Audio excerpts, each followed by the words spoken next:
Yes, hello everyone. Good morning to all of you. A very good morning to all of you. Everyone, please confirm, beta. Am I audible? Am I visible clearly to all of you? Audio video clear एक बार सभी लोग confirm कर देंगे chat box में.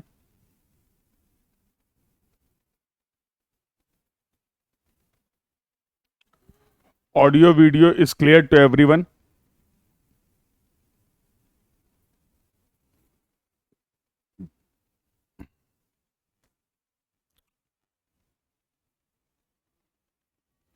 तो I hope audio video clear है सभी को. और हम लोग लास्ट क्लास में जो डिस्कशन कर रहे थे, in the last class we have discussed about the chain surveying. Chain surveying के बारे में हम लोगों ने बातचीत की थी.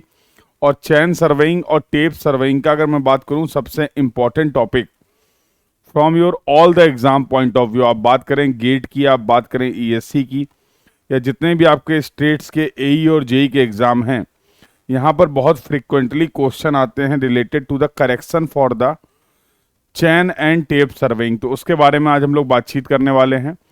तो इस क्लास का जो डिस्कशन होने वाला है, we will cover last two topics of the chain surveying. Linear measurement के आपके दो टॉपिक हैं जो लास्ट में हम लोग कंप्लीट करने वाले हैं. एक है टेप करेक्शन और दूसरा है limiting length of the offset. और ये दोनों ही टॉपिक आपके एग्जाम पॉइंट ऑफ व्यू से बहुत ज़्यादा इंपॉर्टेंट हैं. तो do remember this point, these topics are very important. So let's start the discussion. Discussion को स्टार्ट करते हैं. तो सबसे पहले हम लोग समझ लेते हैं किसी भी मेजरमेंट में एरर क्या होती है. तो ये जो मैं डिस्कशन कर रहा हूँ, this discussion is not limited to the linear measurement only. ये जो आपका डिस्कशन है वो केवल लीनियर मेजरमेंट से रिलेटेड नहीं है. इन जनरल मैं बोल सकता हूँ, इन जनरल किसी भी तरीके का अगर आप मेजरमेंट कर रहे हैं, फॉर एग्जांपल आप डिस्टेंस का मेजरमेंट कर रहे हैं या फिर आप एंगल्स का मेजरमेंट कर रहे हैं, whether you are measuring the distance और एंगल, हर तरीके के मेजरमेंट में there may be some error. Yes और no, there may be some error. और if there will be any error, अगर वहां पर किसी भी तरीके की कोई एरर है, तो for that we need to apply the correction also. उसके लिए हमें करेक्शंस को भी अप्लाई करना पड़ेगा. तो how we can define the error in our measurement. अगर मैं बात करूं एरर कितनी हो रही है हमारे मेजरमेंट में, तो इसको हम लोग डिफाइन कर सकते हैं as measured value minus true value. Error can be defined as measured value minus true value. Correction जो इसके लिए रिक्वायर्ड होगा that will be equal to true value minus measured value. तो यहां से मुझे एक चीज समझ में आ रही कि देयर इज अ रिलेशन. यहां पर एक रिलेशन है between the error and correction. तो एरर और करेक्शन का दोनों का जो नेचर होगा वो अपोजिट होगा. एरर और करेक्शन का जो नेचर होगा वो अपोजिट होगा. मैग्नीट्यूड वाइज इनकी वैल्यू सेम होगी. एरर और करेक्शन का मैग्नीट्यूड सेम होगा but nature will be opposite. अगर हम किसी भी मेजरमेंट में पॉजिटिव एरर कर रहे हैं तो we will apply the negative correction. अगर नेगेटिव एरर कर रहे हैं तो we will apply the positive correction. तो क्या क्या टर्म यहां पर यूज कर लिया आपने. MV stands for the measured value and TV stands for the true value of the measurement.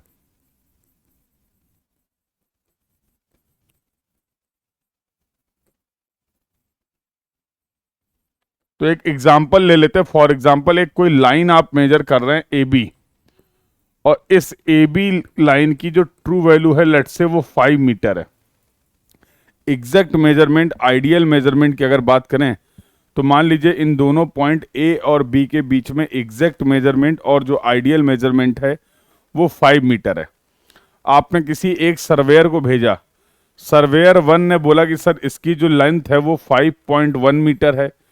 Surveyor 2 ने बोला कि सर इसकी जो लेंथ है वो 4.9 मीटर है. और सर्वेयर 3 ने बोला कि इसकी जो लेंथ है वो लेट्स से 5.2 मीटर है. सर ये डिफरेंस क्यों आ रहा है मेजर्ड वैल्यू में, सवाल ये है. तो बेटा हर सर्वेयर की स्किल्स अलग अलग हैं. हर सर्वेयर मेजरमेंट के लिए जो इंस्ट्रूमेंट यूज कर रहा है उसकी एक्यूरेसी और उसकी प्रिसीजन भी अलग अलग है. यस और नो. तो फॉर एग्जांपल सर्वेयर 1 ने चैन यूज किया मेजरमेंट के लिए, सर्वेयर 2 ने टेप यूज किया, और सर्वेयर 3 ने कोई एडवांस इंस्ट्रूमेंट यूज किया लाइक ईडीएमआई यूज किया. तो देयर आर वेरियस फैक्टर्स, बहुत सारे ऐसे फैक्टर्स हैं जिनकी वजह से आपकी मेजर्ड वैल्यू अलग अलग हो सकती है। सबसे important skill set of the surveyor. जितने भी सर्वेयर, अगर किसी लाइन का मेजरमेंट मैं करूं और आप करें तो हो जरूरी नहीं कि हम दोनों लोग का स्किल सेट सेम हो। आपका स्किल सेट ज़्यादा हो सकता है, यस और नो, आपका एक्सपीरियंस ज़्यादा हो सकता है, आप ज़्यादा एक्यूरेसी के साथ मेजरमेंट कर सकते हैं, तो जिसकी वजह से मेजर्ड वैल्यू में क्या आ जाएगा, there will be the difference. But अगर दो पॉइंट ए और बी फिक्स पॉइंट हैं, if both the points A and B are the fix point, तो किसी भी तरीके से आप मेजर कर लो, उनके बीच की true value will not change, yes और नो। ट्रू वैल्यू तो एक ही वैल्यू रहेगी। तो अगर मैं पूछूं ये तीन मेजरमेंट है मेरे पास, सर्वेयर 1, सर्वेयर 2 और सर्वेयर 3 के मेजरमेंट, तो इन लोगों ने कितनी एरर की है, तो आप देखोगे error for the surveyor 1 will be equal to measured value minus true value. ये सभी आपकी क्या है, all these are the measured value. तो सर्वेयर 1 का मेजर्ड वैल्यू है 5.1 मीटर, ट्रू वैल्यू है लाइन की 5 मीटर, तो प्लस 0.1 मीटर की एरर की है आपके सर्वेयर 1 ने। सिमिलरली अगर हम बात करें, error for the surveyor 2 will be equal to 4.9 minus 5 will be equal to minus 0.1 meter, और सर्वेयर 3 के अगर एरर की बात करें तो 5.2 minus 5 will be equal to plus 0.2 meter. तो these are the error committed by the different surveyor. अब अगर आपको इन सभी मेजर्ड वैल्यू को करेक्ट करना है तो you need to apply the correction. तो यहां पर आपको करेक्शन अप्लाई करना पड़ेगा। तो correction for the surveyor 1 will be equal to minus का 0.1 meter, correction for the surveyor 2 will be equal to plus का 0.1 meter, and correction for the surveyor 3 will be equal to minus का 0.2 metre. क्योंकि error जब कभी पूरे surveying में किसी भी मेजरमेंट के लिए, लीनियर मेजरमेंट के लिए या एंगुलर मेजरमेंट के लिए, जब कभी भी बेटा हम बात करेंगे एरर और करेक्शन की, तो हमें दो चीजों के बारे में पता होना बहुत जरूरी है। If we talk about the error and correction, we need to require two things. एक तो इसका मैग्नीट्यूड क्या है, दूसरा इसका नेचर क्या है। अब देखिए, अगर पहले मेजरमेंट में हम ये करेक्शन अप्लाई कर दें, पहला मेजरमेंट था हमारा 5.1 मीटर, और इसमें अगर हम करेक्शन अप्लाई कर दें माइनस 0.1 मीटर का, तो वैल्यू आ जाएगी 5 मीटर की, और वो 5 मीटर होगी आपकी true value of the measurement. तो मेजर्ड वैल्यू में if we are applying the correction, और करेक्शन अप्लाई करने के लिए आपको ये क्लियर पता होना चाहिए कि उसका मैग्नीट्यूड क्या है और उसका नेचर क्या है, then only you can apply the suitable correction. Surveyor 2 की जो मेजर्ड वैल्यू थी वो थी 4.9 मीटर। अगर मैं इसमें प्लस 0.1 मीटर का करेक्शन अप्लाई कर देता हूं, तो 4.9 plus 0.1 meter will be equal to the 5 meter, और ये आपकी हो जाएगी true value. Similarly for the surveyor 3 की जो मेजर्ड वैल्यू है वो 5.2 मीटर है। सर्वेयर 3 के लिए जो करेक्शन रिक्वायर्ड है वो माइनस 0.2 मीटर है। तो when we will apply the correction we will get the true value. तो ये पूरी कहानी है आपकी एरर और करेक्शन की। तो आपने बोला कि जब कभी भी हम एक्चुअल लेंथ से ज्यादा लेंथ रिपोर्ट कर रहे हैं, जैसा सर्वेयर 1 ने क्या किया, जो लाइन 5 मीटर की थी उसको मेजर करके 5.1 मीटर का रिपोर्ट किया। एक्चुअल से ज्यादा का मेजरमेंट अगर आपने किया है तो क्या मैं बोल सकता हूं एरर विल बी पॉजिटिव, और if error will be positive we need to apply the negative correction. उसके लिए हमें नेगेटिव करेक्शन अप्लाई करना पड़ेगा। जब कभी भी हम एक्चुअल मेजरमेंट से कम का मेजरमेंट करते हैं, एक लाइन थी जिसकी ओरिजिनल लेंथ 5 मीटर है और हम उस लाइन की लेंथ को रिपोर्ट कर रहे हैं 4.9 मीटर, एक्चुअल से कम का मेजरमेंट कर रहे हैं, तो उस केस में आपने देखा निगेटिव एरर हो रही है। और अगर निगेटिव एरर होगी तो we need to apply the positive correction. उसके लिए फिर आपको पॉजिटिव करेक्शन अप्लाई करना पड़ेगा।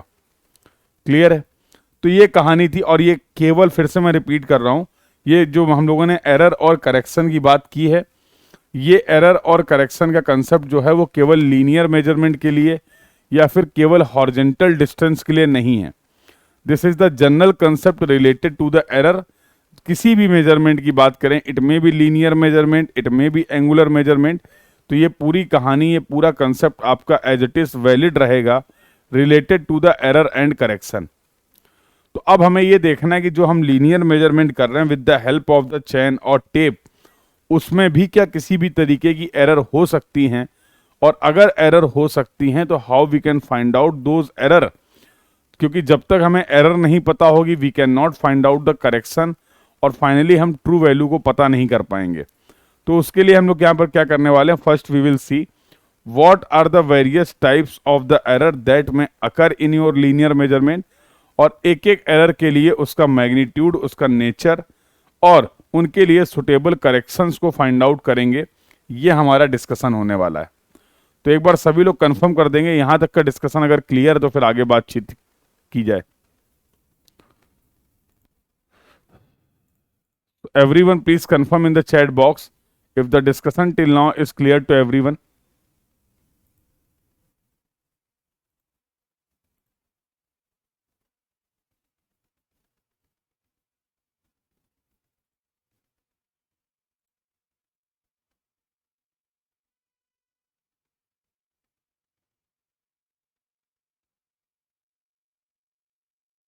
एक बार सभी लोग कंफर्म कर देंगे बेटा चैट बॉक्स में, यहां तक की सभी बातें सभी को क्लियर हैं।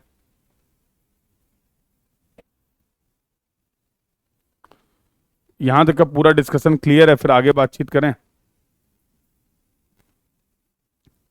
ओके, सनी कंफर्म कर रहे हैं क्लियर है। What about others, very good. और ये बहुत ही बेसिक, देखो क्वेश्चन आता है, बहुत इजी क्वेश्चन आता है, बट कहीं ना कहीं हमें उतनी कंसेप्चुअल क्लियरिटी ना होने की वजह से हम अपने एरर या करेक्शन का मैग्नीट्यूड तो निकाल लेते हैं, क्योंकि मैग्नीट्यूड के लिए अपने पास सिंपल फॉर्मूले हैं। You just need to put the value and you will get the answer, उसमें कोई इशू नहीं है। मेन कंसर्न आता है हम एरर और करेक्शन का नेचर नहीं समझ पाते हैं, कि हम पॉजिटिव कर एरर अप्लाई कर रहे हैं, पॉजिटिव एरर हो रही है या निगेटिव एरर हो रही है, जिसकी वजह से हमें ये नहीं समझ में आता है कि जो भी हम लोगों ने करेक्शन का मैग्नीट्यूड निकाला है वो करेक्शन पॉजिटिव होगा या वो करेक्शन निगेटिव होगा। और जब भी कभी इससे रिलेटेड सवाल आप देखते हैं एग्जाम में मिलता है, तो वो ऑप्शन इस तरीके से प्रोवाइड करेंगे कि अगर आप अपने मेजर्ड वैल्यू में पॉजिटिव करेक्शन अप्लाई करेंगे तो जो वैल्यू आ रही होगी वो भी आपका एक ऑप्शन होगा। अगर आप अपने मेजर्ड वैल्यू में निगेटिव करेक्शन अप्लाई करेंगे सेम मैग्नीट्यूड का, तो भी जो वैल्यू आ रही होगी वो भी एक 4 ऑप्शन में से एक ऑप्शन होगा। तो वहां पर फिर बहुत हाई चांसेस हो जाते हैं कि अगर आपको करेक्शन का या एरर का नेचर की अंडरस्टैंडिंग नहीं है तो फिर कहीं ना कहीं सवाल हमारा गलत होने के चांस क्या हो जाते हैं, ज़्यादा हो जाते हैं। तो बहुत इंपॉर्टेंट है हर तरीके की एरर और हर तरीके के करेक्शन के बारे में आपको क्लियर पता हो कि उनका नेचर क्या होगा, पॉजिटिव एरर होगी या निगेटिव एरर होगी। क्लियर है। चलिए तो अब बात कर लेते हैं टेप के लिए एरर और उससे रिलेटेड करेक्शन क्या रिक्वायर्ड है। तो टेप करेक्शंस की अगर बात करें तो यहां पर एक एरर होती है, error due to the standardization. अभी सबके बारे में डिटेल में बात करेंगे। दूसरा एरर होती है स्लोप की वजह से, तीसरा एरर होती है पुल की वजह से, चौथा एरर होती है टेम्परेचर की वजह से, और पांचवा एरर होती है सैक की वजह से। तो जब जब एरर होगी we need to apply the suitable correction. अगर हमारे मेजरमेंट में किसी भी तरीके की कोई एरर है तो फिर हमें उसके लिए अप्लाई करने पड़ेंगे करेक्शंस। अब क्या होता है error due to the standardization, क्या होता है error due to the slope, क्या होता है error due to the pull, क्या मतलब है error due to the temperature, और क्या मतलब है error due to the sag. तो सबसे पहले हम एरर को समझने की कोशिश करेंगे इन सभी रीजन से, और once we will get the understanding about the error, जब हमें एरर के बारे में पता चल जाएगा तब फिर हम उसके लिए सुटेबल करेक्शंस को भी अप्लाई करेंगे। तो स्टार्ट किया जाए फिर वन बाय वन, स्टार्ट किया जाए discussion one by one related to the these errors and correction.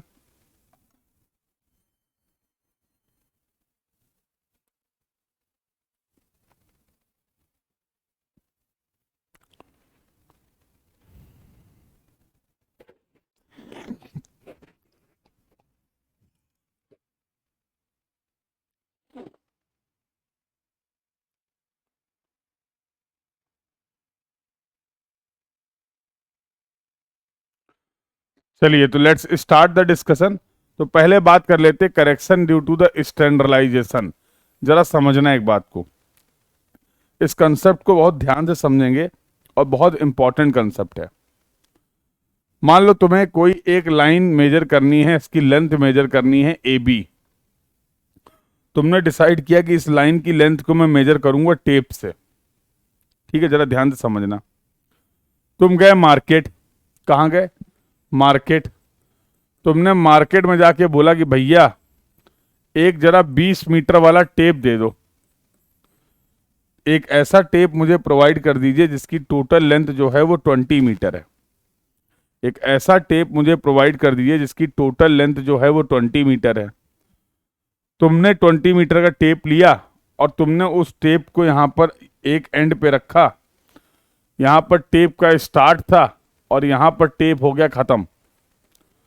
यहाँ पर टेप हो गया खत्म, तो जाहिर सी बात है इस लाइन की लेंथ को आप क्या रिपोर्ट कर देंगे बताइए? पूरा टेप यूज कर लिया आपने, टेप का स्टार्टिंग पॉइंट ए पॉइंट पे है और टेप का एंड पॉइंट जो है वो बी पॉइंट पे है, और टोटल जो टेप की लेंथ है वो 20 मीटर है। तो ऐसे केस में आप इस लाइन की लेंथ को क्या बताएंगे? What will be the length of this line? What will be the length of this line? बोलो बेटा। In this situation what will be the length of this line? इस लाइन की लेंथ क्या होने वाली है? What will be the length of this line?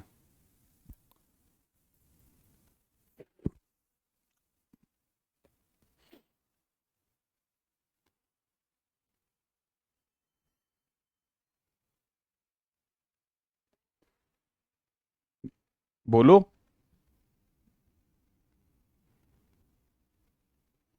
अरे simple सा क्वेश्चन मैं पूछ रहा हूं। एक लाइन आपको मेजर करनी थी ए बी। आप एक टेप खरीद के लाए 20 मीटर जिसकी लेंथ थी। उस टेप का एक एंड आपने पॉइंट ए पे रखा और उसको एक्सटेंड किया। बी पॉइंट पे उस टेप का एंड आ रहा है। मतलब ए बी लाइन की जो लेंथ है वो टोटल टेप के लेंथ के बराबर हो गई। फिर इसका मतलब तो ये हुआ कि ए बी लाइन की जो लेंथ है वो टोटल टेप लेंथ के बराबर हो गई। यस और नो? तो आप बोल देंगे सर इस लाइन की जो लेंथ है वो 20 मीटर है। आप बोल देंगे इस लाइन की जो लेंथ है वो 20 मीटर है। तो आपने बाद में किसी भी रीजन से आपको बाद में ये पता चलता है कि ये जो आप टेप की स्टैंडर्ड लेंथ देख रहे हैं इसमें किसी भी तरीके के एक मैन्युफैक्चरिंग डिफेक्ट की वजह से इस टेप की जो एक्चुअल लेंथ है, इस टेप की जो एक्चुअल लेंथ है बेटा वो 20 मीटर नहीं है। या तो वो 20 मीटर से ज्यादा है या तो वो 20 मीटर से कम है। That means there is some manufacturing defect in the tape.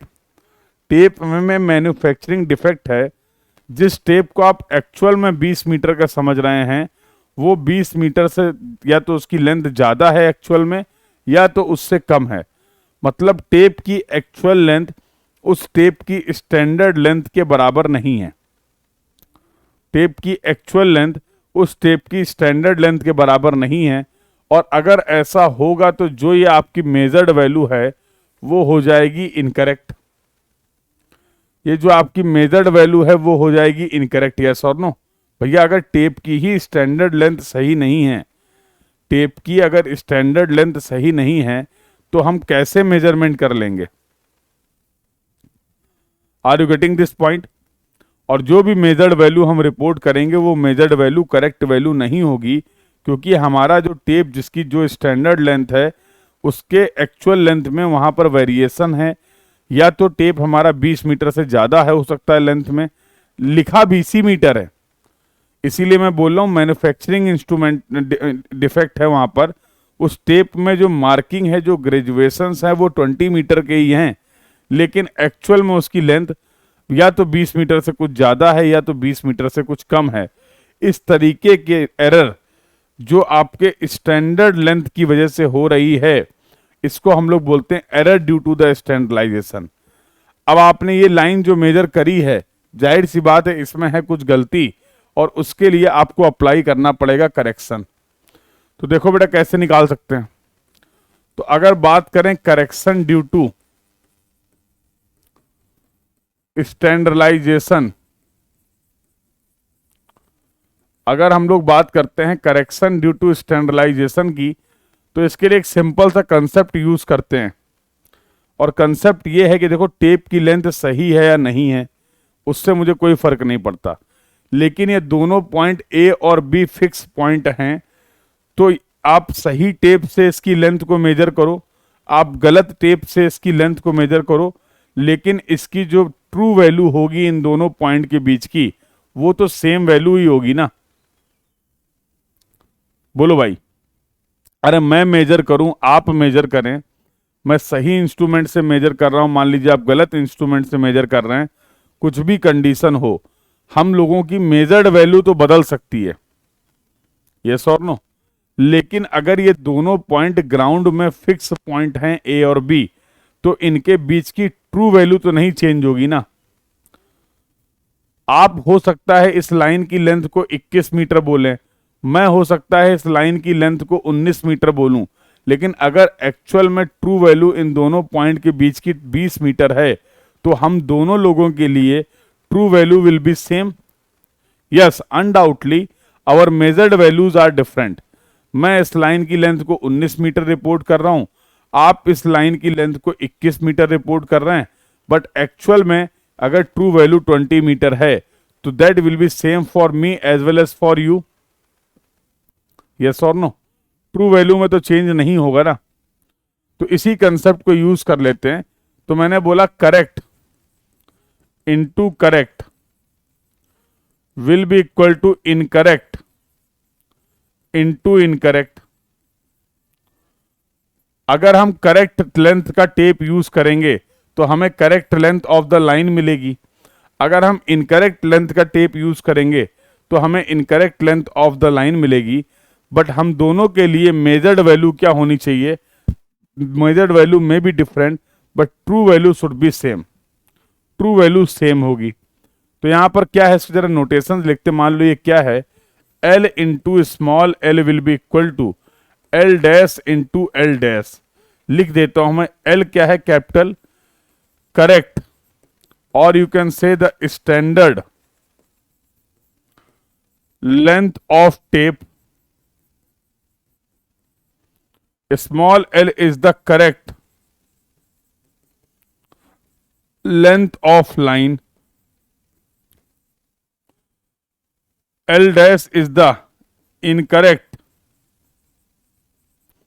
जिसको आप बोल रहे थे एक्चुअल लेंथ ऑफ टेप, और स्मॉल l डैश क्या हो जाएगा, इनकरेक्ट,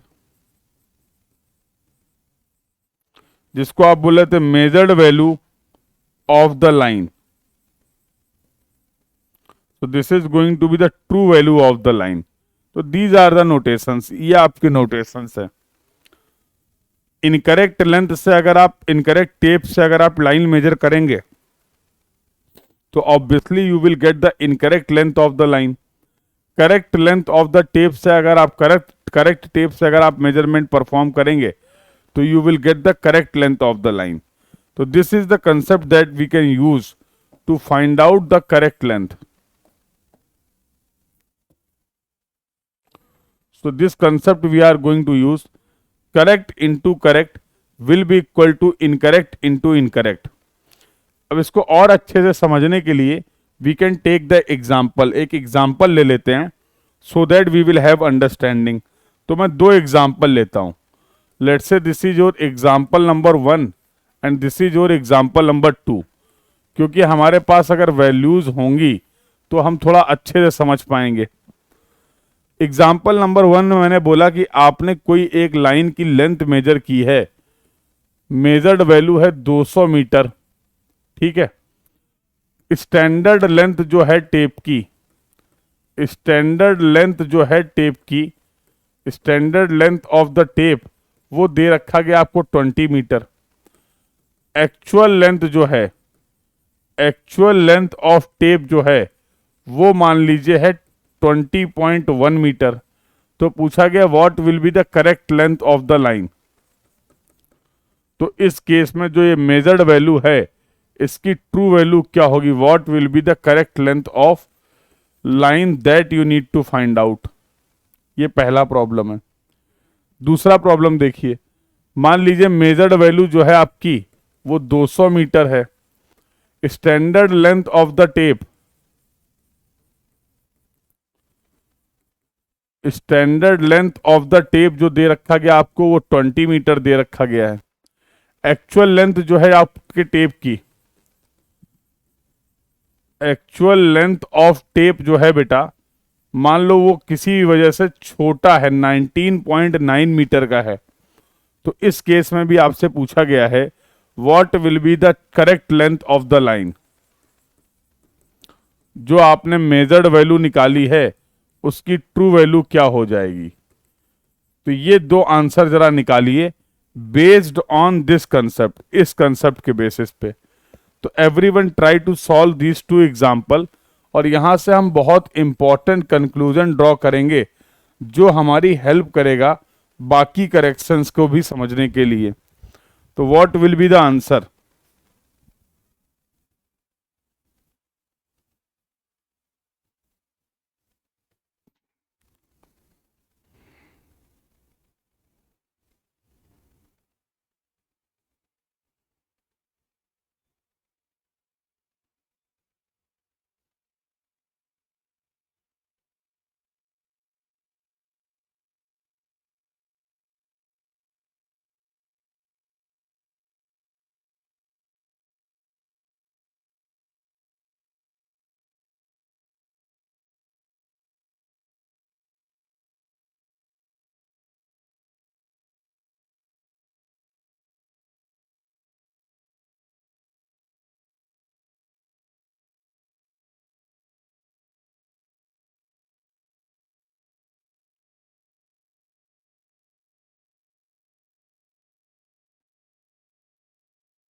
यस बेटा, have you got the answer,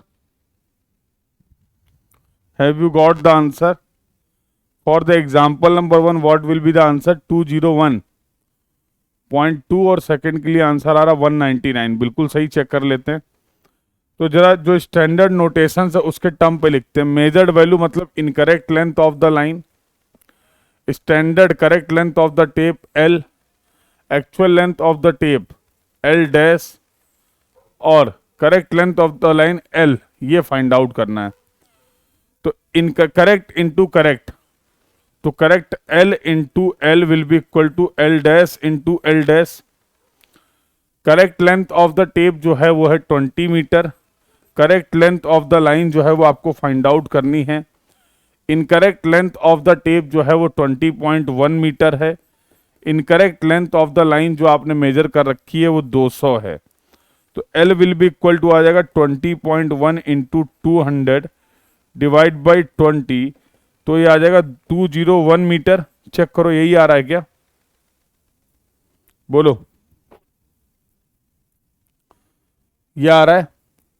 ये 201.2 कैसे आ रहा है विष्णु?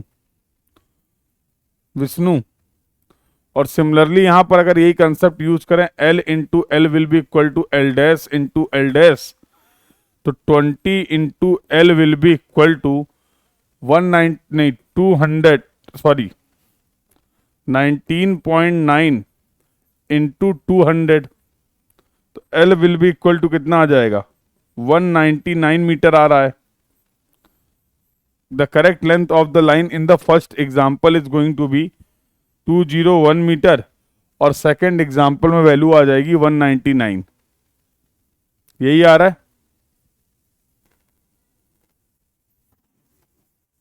जरा पहले मेजरमेंट में, फर्स्ट मेजरमेंट के लिए जरा एरर को फाइंड आउट करिए। तो एरर होती थी measured value minus true value. Measured value आपकी थी 200 मीटर लेंथ की लाइन, और ट्रू वैल्यू आ रही 201, माइनस 1 मीटर की एरर हो रही है क्या? तो करेक्शन कितना रिक्वायर्ड था? तो करेक्शन आपने बोला कि सर +1 मीटर का करेक्शन रिक्वायर्ड है, यस और नो? तो जो भी मेजर्ड वैल्यू थी उसमें अगर ये करेक्शन अप्लाई कर देंगे तो ट्रू वैल्यू मिल जाएगी। सिमिलरली यहां पर अगर बात करें तो एरर होगा measured value minus true value, और मेजर्ड वैल्यू है हमारी 199, नहीं 200 और ये 199, तो आ रहा प्लस का 1 मीटर की एरर हो रही है। तो इस केस में जो करेक्शन रिक्वायर्ड है वो माइनस का 1 मीटर हो जाएगा, यस और no? In this case the correction required will be equal to -1 meter. यहां पर करेक्शन रिक्वायर्ड है वो +1 मीटर। क्या इन दोनों एग्जाम्पल की हेल्प से एक बहुत इंपॉर्टेंट कंक्लूजन हम ड्रॉ कर सकते हैं? और वो इंपॉर्टेंट कंक्लूजन हमारा नोट पॉइंट है। मैं बोलता हूं इफ, क्या मैं बोलता हूं if due to any reason incorrect length of the tape is greater than the correct length of the tape, किसी भी रीजन की वजह से अगर incorrect length of the tape जो है वो स्टैंडर्ड लेंथ ऑफ टेप से ज्यादा है, ये एग्जाम्पल है, incorrect length of the tape is greater than the correct length of the tape, तो इस केस में आप देख पा रहे हैं एरर जो है वो निगेटिव होगा और करेक्शन जो है वो पॉजिटिव होगा। तो इस केस में एरर विल बी निगेटिव और correction will be positive, correction will be positive. Similarly अगर मैं बोलूं if due to any reason incorrect length of the tape is less than the correct length of the tape, example number 2, incorrect length of the tape is greater than the correct length of the tape, less than the correct length of the tape, तो मैं लिख सकता हूं इस केस में error कैसी हो रही है? Error will be positive and correction will be negative. क्या ये इंपॉर्टेंट कंक्लूजन हम ड्रॉ कर सकते हैं? किसी भी रीजन की वजह से ड्यू टू एनी रीजन, किसी भी रीजन की वजह से अगर incorrect length of the tape correct length of the tape से ज्यादा है, तो वहां पर करेक्शन जो होगा, मेन अभी हम बात कर रहे करेक्शन की, वहां पर करेक्शन का जो नेचर होगा वो पॉजिटिव होगा। अगर incorrect length of the tape कम है correct length of the tape से, उस केस में करेक्शन का नेचर होगा negative. Can we draw this conclusion? क्या इस डिस्कशन के बाद हम ये कंक्लूजन ड्रॉ कर सकते हैं, यस और नो? डेटा भी है आपके सामने, बोलो बेटा। Can we draw this conclusion based on these two example? बोलिए।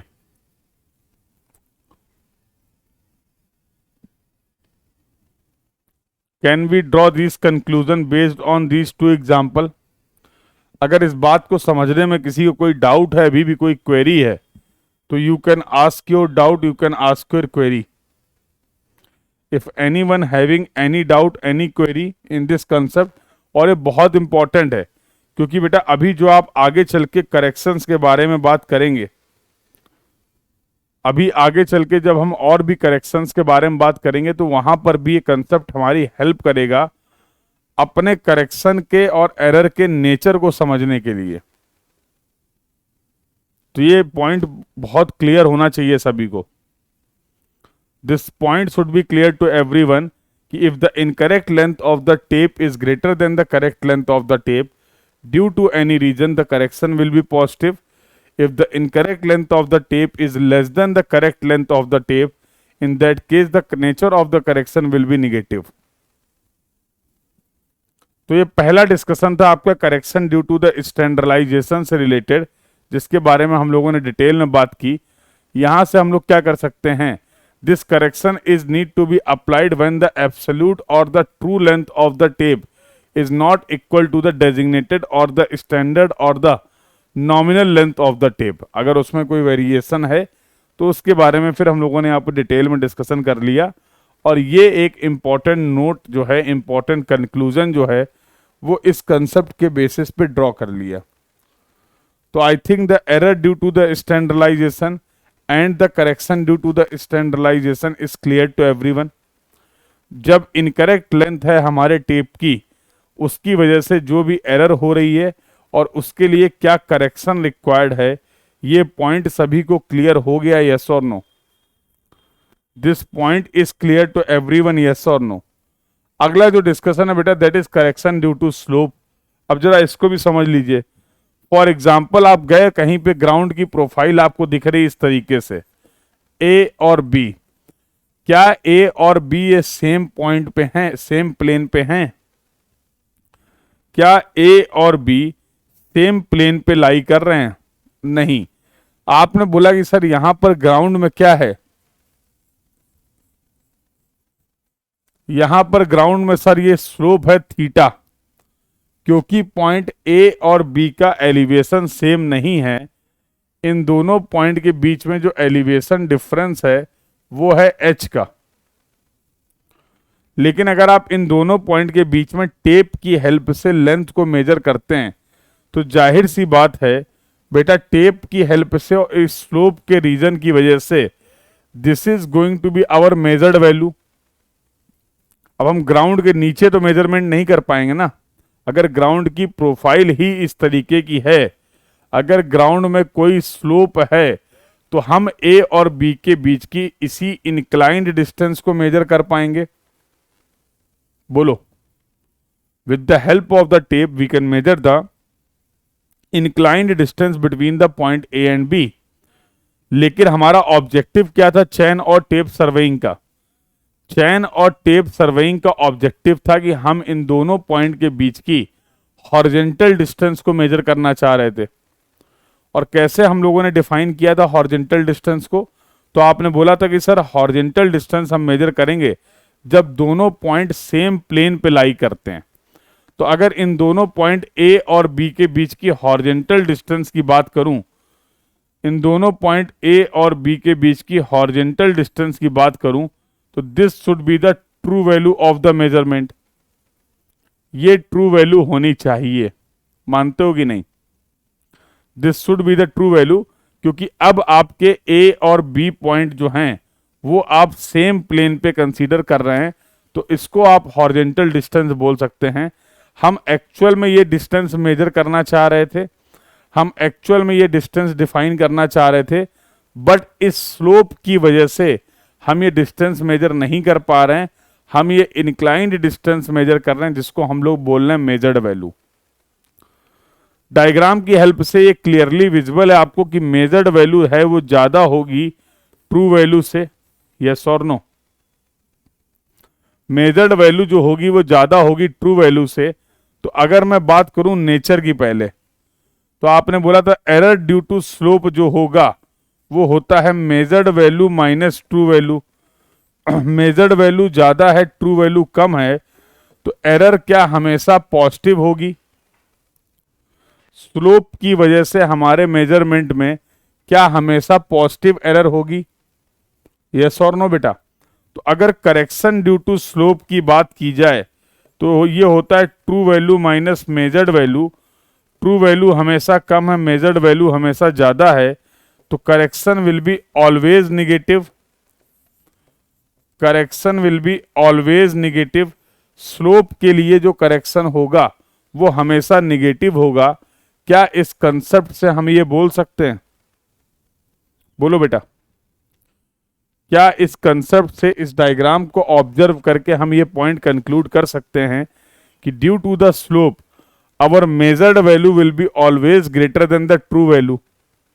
अरे भैया, पाइथागोरस थ्योरम पढ़िए, राइट एंगल ट्रायंगल है, हाइपोटेनस की वैल्यू ज्यादा होगी आपके बेस या फिर परपेंडिकुलर से, यस और नो?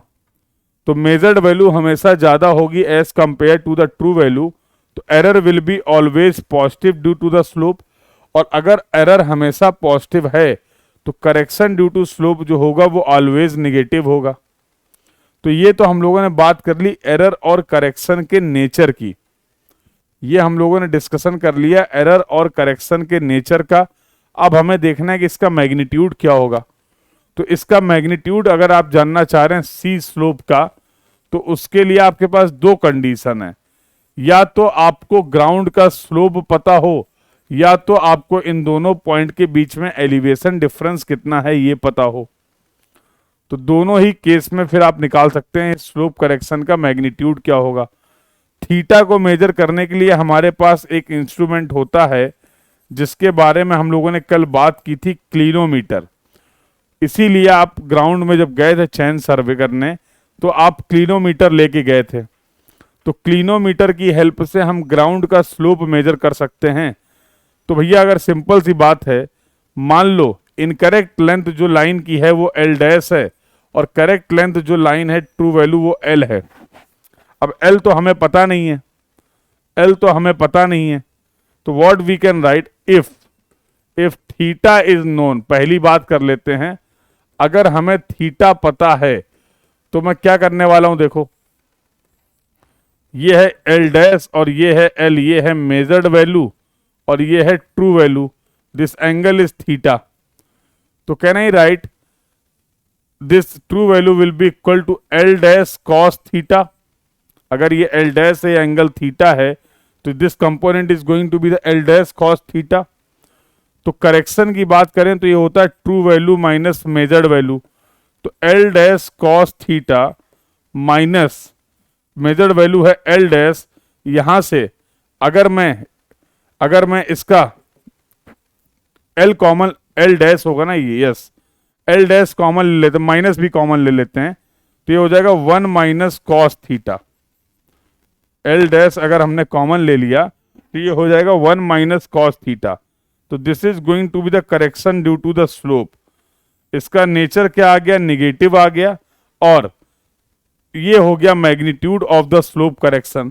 तो केवल आपको मेजर्ड वैल्यू पता होनी चाहिए, पता है एल डैश, और अगर ग्राउंड का स्लोप पता है तो यहां से आप स्लोप करेक्शन का मैग्नीट्यूड नेचर के साथ निकाल सकते हैं। दूसरी पॉसिबिलिटी क्या है, इफ एच इज नोन। अगर मुझे इन दोनों पॉइंट के बीच का एलिवेशन डिफरेंस पता है तो सिचुएशन कुछ ऐसी है, ये एच है बेटा, ये ट्रू वैल्यू है जिसको आप बोल रहे हैं ये मेजर्ड वैल्यू है जो कि है एल डैश। अगर मैं बोलूं कि यहां पर अगर मैं इसको रेडियस मान के ये करूं तो this is going to be the correction due to the slope required. तो अगर हम यहां पर पाइथागोरस थ्योरम को अप्लाई कर देते हैं तो अगर ये वैल्यू एल है, एल डैश है, तो this value is going to be also L dash, yes और no? Just wait, measured value आपकी एल डैश है और ट्रू वैल्यू आपको एल फाइंड आउट करना है, ठीक है? तो क्या मैं लिख सकता हूं this will be equal to, ये डिस्टेंस जो हो जाएगी अब ये आपकी, ये भी एल के बराबर हो जाएगी, यस और नो। तो क्या मैं लिख सकता हूं एल प्लस सी स्लोप का whole square will be equal to L square plus H square, बोलो, will be equal to L square plus H square. तो L square plus C slope का square plus 2LC slope will be equal to L square plus H square. L square से L square खत्म हो गया, yes और no, बोलो बेटा, हो गया कि नहीं हो गया। तो यहां से मैं लिख सकता हूं C slope will be equal to, का square will be equal to H square minus 2LC slope, yes और नो। तो क्या मैं यहां से करेक्शन ड्यू टू स्लोप निकाल सकता हूं, और करेक्शन ड्यू टू स्लोप निकालने के लिए केवल आपको एच पता होना चाहिए। करेक्शन ड्यू टू स्लोप निकालने के लिए आपको एच पता होना चाहिए। तो क्या पता है आपको, मेजर्ड वैल्यू, ट्रू वैल्यू, उसके बेसिस पे दो पॉसिबिलिटीज थी।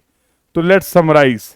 तो आपने बोला कि सर अगर मुझे थीटा पता है, ये कंसेप्ट यहां पर हम लोगों ने यूज किया है, और उसकी अप्रोक्सीमेट वैल्यू जो होती है वो एच स्क्वायर बाई 2L होती है, और जब थीटा पता था तो आपने सिंपली इस तरीके से यहां पर करेक्शन की वैल्यू को फाइंड आउट कर लिया। तो in this way we can find out the magnitude and the nature of the slope correction. तो प्रॉब्लम में सारा डेटा गिवन होगा, अब आपको ये देखना थीटा गिवन है या एच गिवन है, उसके बेसिस पे हम क्या कर सकते हैं, स्लोप करेक्शन का मैग्नीट्यूड फाइंड आउट कर सकते हैं। और बाय कंसेप्ट हमें ये पता चल गया कि स्लोप करेक्शन का जो नेचर होगा वो हमेशा निगेटिव होगा। The nature of the slope correction will be always negative. तो जो भी मेजर्ड वैल्यू आपके पास है लेंथ की, उसमें आप करेक्शन अप्लाई कर दीजिए, so that you will get the true value of the measurement. तो वहां से आप ट्रू वैल्यू निकाल सकते हैं। अगला जो करेक्शन आता है that is correction due to the pull. अगला जो करेक्शन आपको पढ़ना है बेटा that is correction due to the pull. अब होता क्या जरा समझना, मान लो ये ग्राउंड के पॉइंट हैं ए और बी। अब आप देख पा रहे हैं ग्राउंड में थोड़ी सी अनइवननेस है, यस और नो, ग्राउंड में अनइवननेस है। तो अगर इसी सरफेस में मैं टेप को प्रोवाइड करूंगा, इसी सरफेस में मैं टेप को यूज करूंगा, तो वहां पर भी अनइवननेस होगी। तो हम तो चाहते हैं हॉरिजॉन्टल डिस्टेंस मेजर करना। तो हॉरिजॉन्टल डिस्टेंस को मेजर करने का तरीका क्या होता है, हम इस तरीके से पुली अरेंजमेंट यूज करते हैं। यहां पर लगी होती है पुली, और पुली में लगाते हैं हम लोग टेप, और टेप को स्ट्रेट करने के लिए यहां पर हम लोग एक पुल अप्लाई करते हैं with the help of the weight. कुछ वेट यहां पर टांग देते हैं, तो जिसकी हेल्प से ये पुल लगता है, ताकि ये जो टेप है हमारा, इसमें किसी भी तरीके का कर्वेचर ना रहे। और जब इस टेप में किसी भी तरीके का कोई कर्वेचर नहीं रहेगा, तो आप जो भी डिस्टेंस मेजर करेंगे वो इन दोनों पॉइंट के बीच की हॉरिजॉन्टल डिस्टेंस होगी, यस और नो। अब कोई भी मटेरियल, फॉर एग्जांपल ये जो आप टेप यूज कर रहे हैं, हर मटेरियल की कुछ होती है स्पेसिफिकेशन, हर मटेरियल की कुछ होती है स्पेसिफिकेशन। क्या स्पेसिफिकेशन होती है, तो मान लो P not is the standard pull, P not is the standard pull. इस टेप के लिए जो स्टैंडर्ड पुल आपने डिफाइन किया है वो P नॉट है। PM क्या है, pull at the time of measurement, pull at the time of measurement. तो अगर जाहिर सी बात है जितना स्टैंडर्ड पुल था इस टेप का, उतना ही पुल आप अप्लाई करेंगे, तो हमारे टेप की लेंथ में कोई फर्क नहीं पड़ेगा। मानते हो कि नहीं मानते हो? लेकिन हां, अगर मैं बोलूं if the PM is greater then P not, अगर ऐसे हालात हैं, या फिर PM is less then P not, तो आपको समझना पड़ेगा सिचुएशन क्या होगी। इसका कहने का मतलब क्या है कि आप मेजरमेंट के टाइम पे जो पुल अप्लाई कर रहे हैं वो टेप के स्टैंडर्ड पुल से ज्यादा है।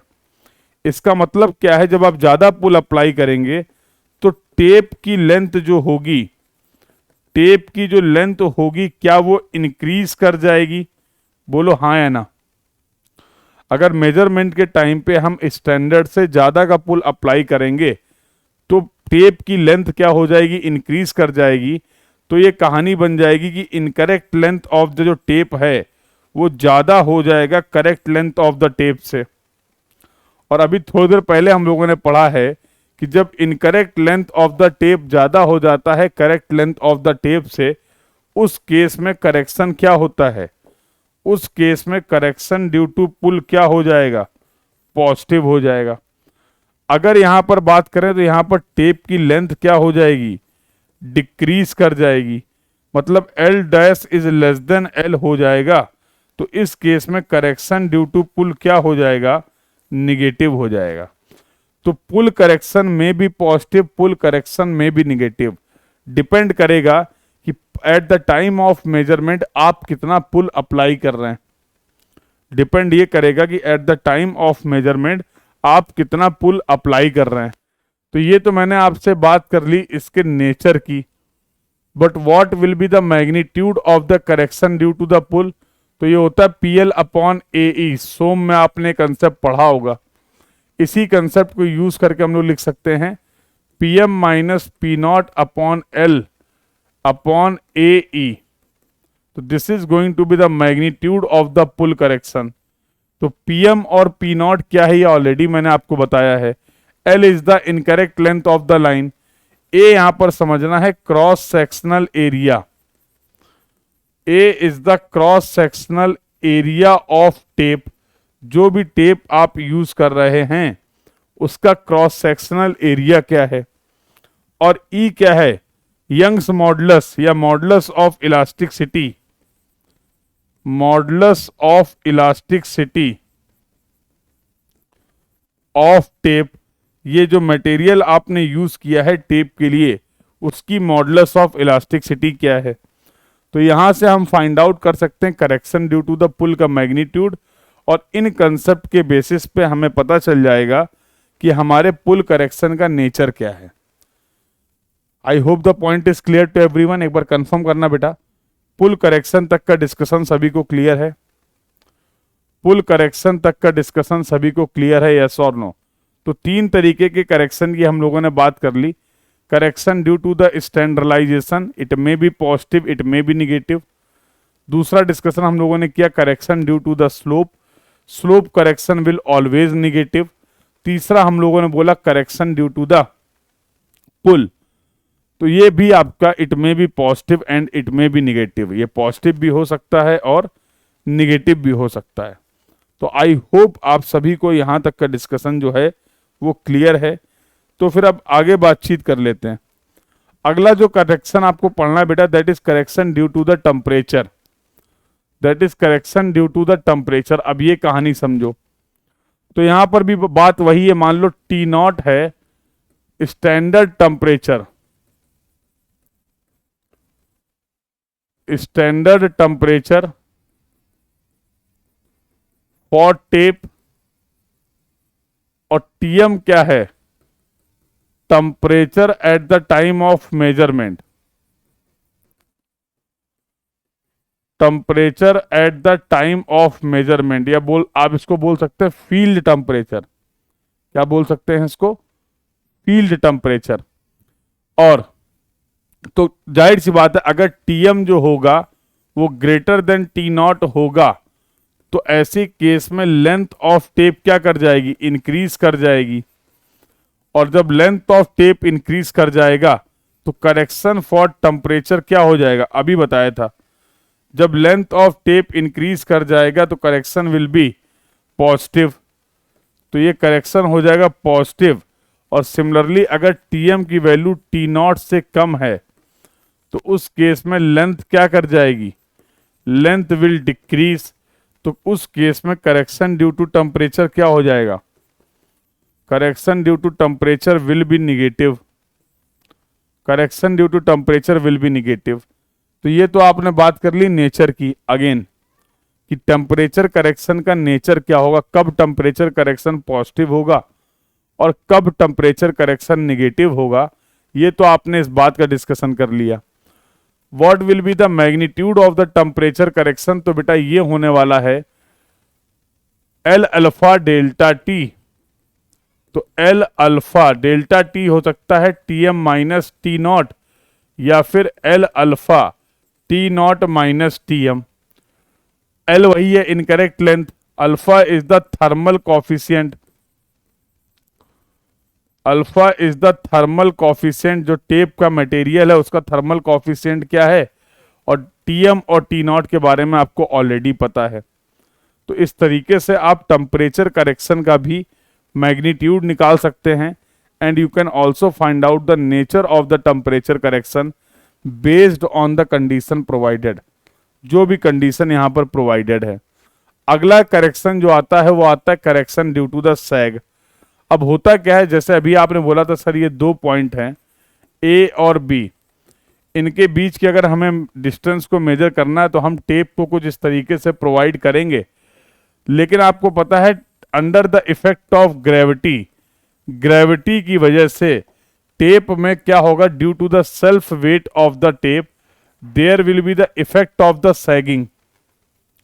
जब आपने इन दोनों पॉइंट के बीच में टेप को सस्पेंड किया है, जब आपने इन दोनों पॉइंट्स के बीच में टेप को सस्पेंड किया है, लगाया हुआ है, तो सेल्फ वेट की वजह से, ग्रेविटी की वजह से यहां पर टेप में आपको सैगिंग देखने को मिलेगी, जिसकी वजह से this should be the true value, but sagging की वजह से जो वैल्यू हम मेजर करेंगे this is going to be the bite one. हम ये कर्व लेंथ मेजर कर रहे हैं, बट एक्चुअल में मुझे ये स्ट्रेट लेंथ मेजर करनी थी। ठीक है, तो अगर मैं बात करूं एरर ड्यू टू सैग कैसा होगा, तो ये होता है measured value minus true value. इस डायग्राम से फिर से मैं ये क्लियरली देख पा रहा हूं कि मेजर्ड वैल्यू जो होगी वो ज्यादा होगी ट्रू वैल्यू से। This curve length will be more than the straight length, this curve length will be greater than the straight length. तो मेजर्ड वैल्यू ज्यादा है, ट्रू वैल्यू कम है, मतलब इस सैगिंग की वजह से जो एरर होगी वो हमेशा पॉजिटिव होगी। Error due to the sag will be always positive, yes और no, error due to the sag will be always positive. तो correction due to the sag जो होगा वो हो जाएगा ऑलवेज निगेटिव, वो हो जाएगा ऑलवेज निगेटिव। तो ये तो बात हो गई बेटा इसके नेचर की। अगर बात करें मैग्नीट्यूड की, तो सी सैग जो होता है वो W square L not upon 24 PM square, ये फॉर्मूला होता है। इसी को आप कैपिटल डब्ल्यू को लिख सकते हैं small W into L not, और यहां पर अगर मैं इसको पुट कर दूं तो सी सैग हो जाएगा W square L not cube upon 24 PM square. अब यहां पर एक कैपिटल डब्ल्यू और स्मॉल डब्ल्यू में फर्क क्या है। कैपिटल डब्ल्यू जो है बेटा it is the total wait, it is the total weight of tape. जो भी टेप आप मेजरमेंट के लिए यूज कर रहे हैं उसका टोटल वेट क्या है, that is the term capital W. लेकिन सर अगर स्मॉल डब्ल्यू की बात करें तो ये क्या है, तो it is the weight of tape पर मीटर लेंथ। अगर आपको 1 मीटर लेंथ जो है टेप की उसका वेट दे रखा गया है, तो टोटल लेंथ और मैं 1 मीटर का वेट का मल्टीप्लाई कर देंगे तो we will get the total weight. तो यहां पर एक चीज आपको ध्यान रखनी है कि जब कभी भी सैग करेक्शन का प्रॉब्लम देखें आप, जब कभी भी सैग करेक्शन का फॉर्मूला आप अप्लाई करें, तो ये देख लीजिए कि सवाल में जो डेटा दिया गया है वो टोटल वेट प्रोवाइड किया गया है टेप का, या फिर wait of the tape per unit length, unit length के लिए आपको टेप का वेट प्रोवाइड किया गया है।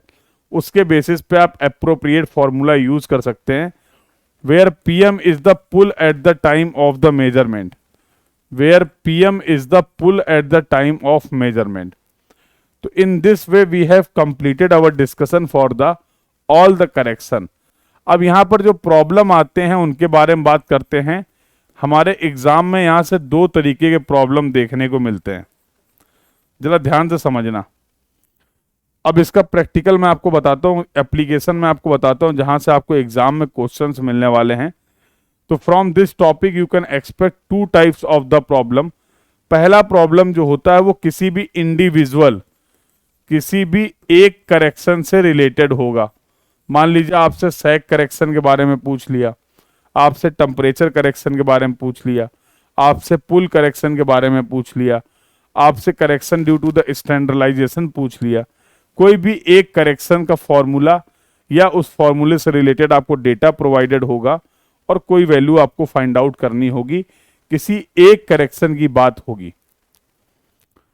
और दूसरा और जो अच्छा सवाल बनता है जिसको आप यहां पर बोल रहे हैं टाइप 2 प्रॉब्लम, और जनरली गेट में 2 नंबर का सवाल आएगा, तो यहां से आता है टाइप 2 से, जहां पर बात होती है कंबाइंड करेक्शन की। जहां पर बात होती है कंबाइंड करेक्शन की, तो they will provide you the data in such a way, problem में आपको डेटा इस तरीके से प्रोवाइड किया जाएगा कि वहां पर मल्टीपल करेक्शंस की रिक्वायरमेंट होगी। और आप सभी को पता है कि जब मल्टीपल करेक्शंस की रिक्वायरमेंट होगी तो हमें हर करेक्शन का मैग्नीट्यूड और हर करेक्शन का नेचर पता होना चाहिए। तो जैसे हम लोगों ने यहाँ पे 5 करेक्शन पढ़े हैं, तो मान लीजिए कंबाइंड करेक्शन क्या होगा, तो आपको पता है correction due to the standardization जो होता है इट मे बी पॉजिटिव और निगेटिव। फिर आपने पढ़ा सर करेक्शन ड्यू टू जो पुल होता है इट मे बी पॉजिटिव और negative. Correction due to temperature जो होता है इट मे बी पॉजिटिव और negative depending upon the situation.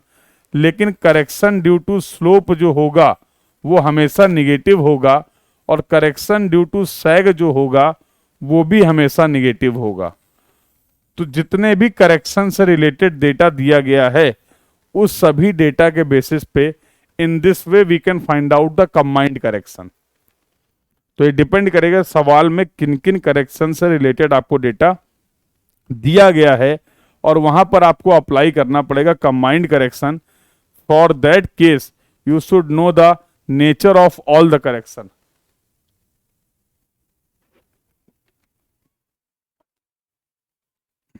Clear है बेटा? तो ये पूरी कहानी आपकी खत्म हुई रिलेटेड टू द करेक्शन और यू कैन से error in the linear measurement. एक बार सभी लोग कंफर्म कर देंगे अगर यहां तक का डिस्कशन क्लियर है, तो फिर हम लोग आगे बातचीत कर सकते हैं। If the discussion till now is clear to everyone we can proceed further. अगर यहां तक के डिस्कशन में कहीं पे भी किसी को कोई डाउट है, कोई क्वेरी है, तो you can ask your doubt, you can ask your query.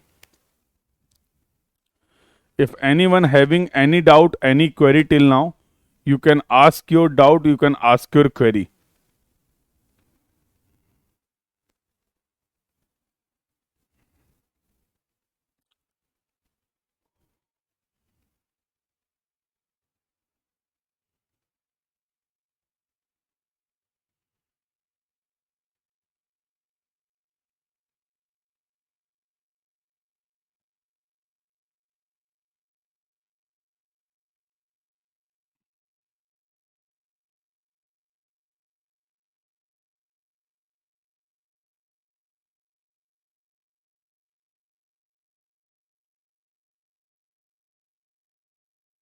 Clear है? बहुत बढ़िया।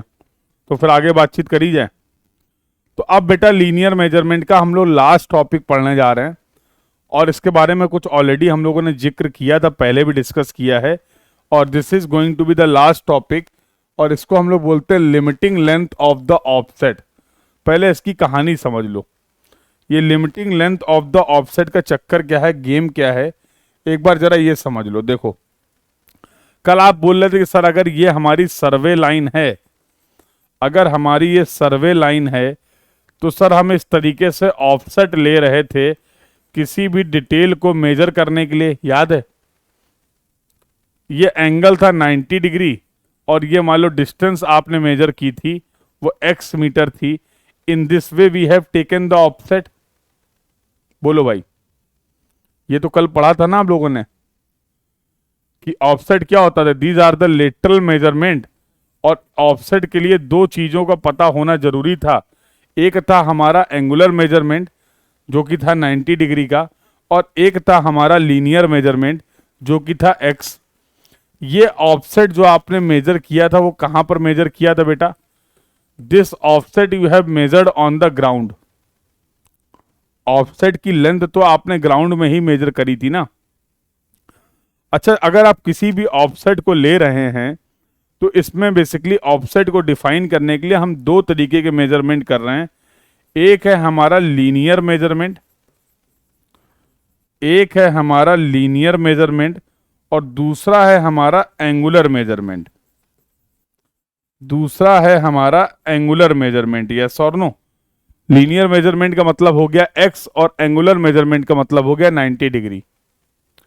यही तो पढ़ा था। अल्टीमेटली हमें क्या करना है, अल्टीमेटली इसी ऑफसेट को हमें पेपर पे रिप्रेजेंट करना है। मैप बनाते समय इसी ऑफसेट को हम पेपर में रिप्रेजेंट कर रहे होंगे with the help of certain scale, with the help of certain scale, yes और नो। अब जाहिर सी बात है इस ऑफसेट को डिफाइन करने में मैं हो सकता है कि लीनियर मेजरमेंट में कुछ गलती कर दूं, एंगुलर मेजरमेंट में कुछ गलती कर दूं, यस और नो। कुछ भी गलती अगर मैं ग्राउंड में कर रहा हूं, लीनियर मेजरमेंट में, एंगुलर मेजरमेंट में, दोनों ही मेजरमेंट में, तो जब मैं इस ऑफसेट को यहां पर प्लॉट करूंगा, जब मैं इस ऑफसेट की डिटेल को पेपर में प्लॉट करूंगा, तो there will be also error on the map. भाई अगर कोई एरर आपने फील्ड में करी है, कोई एरर अगर आपने फील्ड में करी है, तो अगर आप उस डेटा को पेपर में प्लॉट करेंगे तो पेपर में, मैप में भी तो एरर होगी, यस और नो। मैप में भी तो वो एरर रिफ्लेक्ट होगी। If there is some error in the ground in our measurement, in linear measurement और इन एंगुलर मेजरमेंट और इन बोथ द मेजरमेंट, तो that error will also reflect on the paper. Agree करते हो कि नहीं? That error will also reflect on the paper, yes और no. मानते हो ये बात कि नहीं? अगर आपने फील्ड में अपने मेजरमेंट में किसी भी तरीके की कोई भी एरर नहीं करी है, अगर सभी लीनियर मेजरमेंट करेक्ट हैं, अगर सभी एंगुलर मेजरमेंट करेक्ट हैं, तो जाहिर सी बात है अगर आप पूरी करेक्ट इंफॉर्मेशन को मैप में प्रिपेयर करेंगे, मैप में प्लॉट करेंगे, तो आपके मैप में भी किसी भी तरीके की कोई भी एरर नहीं होगी। There will be no error in the map if you are plotting all the detail correctly. तो अब मैं ये जानना चाह रहा हूं, देखो 100% करेक्ट मेजरमेंट करना तो पॉसिबल है नहीं। हम ये भी जानते हैं कि 100% करेक्ट मेजरमेंट करना तो पॉसिबल है नहीं, दैट वी नो। तो हमारे मेजरमेंट में कुछ ना कुछ गलतियां होंगी, लेकिन अगर हम अपनी गलतियों को लिमिटेड रखें कि भाई अगर हम चेन सर्वे कर रहे हैं तो हमारे मैप में जो एरर है वो इसी किसी डिफाइंड वैल्यू से ज़्यादा नहीं होगी। हम एरर को अगर फिक्स कर दें कि पूरे चेन सर्वे में मैप में जो एरर है वो किसी एक फिक्स वैल्यू से ज़्यादा नहीं होगी, तो उसके लिए इस ऑफसेट की लेंथ क्या रखें ग्राउंड में, ये हम इस टॉपिक में पढ़ना चाह रहे हैं कि what should be the limited length of the offset that we should measure on the ground, so that when we will plot this detail on the paper, the error on the map should not be greater than the maximum allowed error on the map. बात क्या है, समझ में आ गई? हमारे map पे जो error है वो एक अलाउड एरर से ज्यादा ना हो, ये इंश्योर करने के लिए हम ग्राउंड में ऑफसेट की लेंथ कितनी मैक्सिमम मेजर करें, so that there should be no error, greater error on the map. और उसी लेंथ ऑफ ऑफसेट को आप बोल रहे हैं limiting length of the offset. तो अब मैं ये जानना चाह रहा हूं कि जब कभी भी फील्ड में हम ऑफसेट लेंगे तो कितना ज्यादा से ज्यादा हम ऑफसेट को मेजर कर सकते हैं ताकि जो एरर हो मैप पे वो एक परमिसिबल वैल्यू से ज्यादा ना हो। ये पॉइंट क्लियर है? कंसेप्ट यही है और कोई ऐसा दिक्कत की बात नहीं है। एक छोटी सी चीज आपको और याद होगी, हम लोगों ने स्केल को यूज किया था और स्केल की हेल्प से हम लोगों ने इन दो चीजों को रिलेट किया था। एक होता है मैप डिस्टेंस और एक होता है करस्पॉन्डिंग ग्राउंड डिस्टेंस। तो we can relate the map distance and ground distance with the help of the scale. ये भी आप सभी को याद होगा।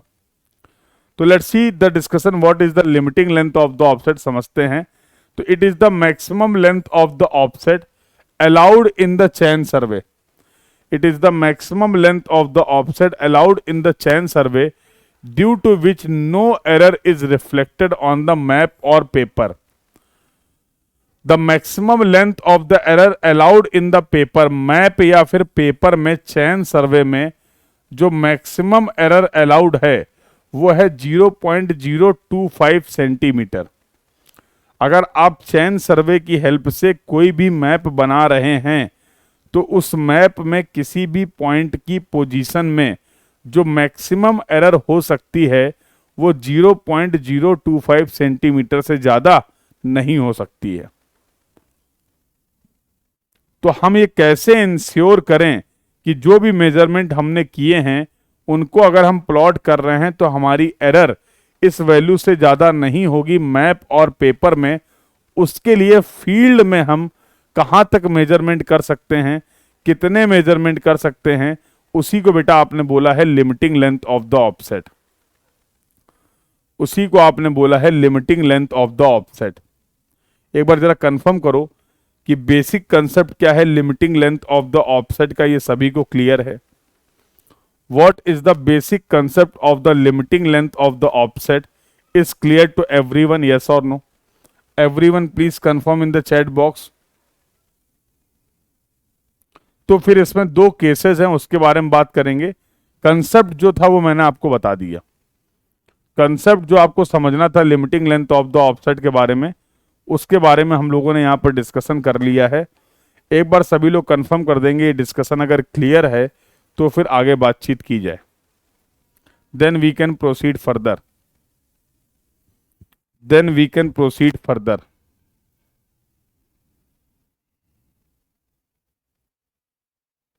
क्लियर है? चलिए बहुत बढ़िया. तो बेटा यहां पर दो केस होते हैं. पहला केस बोल रहा है कि अगर आपने फील्ड में डायरेक्शन को मेजर करने में कोई गलती कर दी है, फील्ड में आपने थीटा एंगल की एरर करी है एंगुलर मेजरमेंट में, लेकिन पेपर में आप उसको 90 डिग्री ही प्लॉट कर रहे हैं. एक्चुअल में फील्ड में जो आपने एंगल मेजर किया है वो परफेक्ट 90 डिग्री नहीं है. मतलब क्या है, फील्ड में जो हमने मेजरमेंट किया है वो परफेक्ट 90 डिग्री नहीं है, लेकिन जब हम इस डिटेल को पेपर में प्लॉट कर रहे हैं तो हम इस एंगल को परफेक्ट 90 डिग्री कंसीडर कर रहे हैं. यार एक बात बताओ, जो एंगल फील्ड में 90 डिग्री नहीं था, अगर आप उस डिटेल को पेपर में एज ए 90 डिग्री प्लॉट कर देंगे तो there will be error on the map. हाँ या ना? तो पहला और सिंपल केस क्या है कि अगर हमसे फील्ड में एंगुलर मेजरमेंट डायरेक्शन को मेजर करने में कोई गलती हो रही है तो उस केस में इस ऑफसेट की लेंथ कितनी होनी चाहिए जिससे पेपर में जो एरर है वो 0.025 सेंटीमीटर से ज्यादा ना हो. So for that what should be the length of this offset that you need to find out. What should be the length of this offset, or you can say the maximum length of this offset that you need to find out. ये बेटा आपको पता करना है. That you need to find out. कुछ नहीं करना है. देखो, तो मैंने सिंपल सी बात बोली कि यहां पर थीटा डिग्री की एंगुलर मेजरमेंट में एरर है और मान लो ये लेंथ L है, तो जाहिर सी बात अगर हम इसके कंपोनेंट लेंगे तो this is going to be the L cos theta and L sin theta. तो यहां पर आओ, तो यहां पर आपने जो एरर हो रही है मेजरमेंट में वो क्या हो गई, L sin थीटा. तो this if this was the length L, तो this is going to be cos theta and this is going to be L sin theta. ये आपकी वैल्यू क्या हो जाएगी, this is going to be error L sin theta. यहां पर ये P point होना चाहिए था, बट थीटा डिग्री की एरर की वजह से यहां पर आप इस P पॉइंट को लोकेट कर रहे हैं.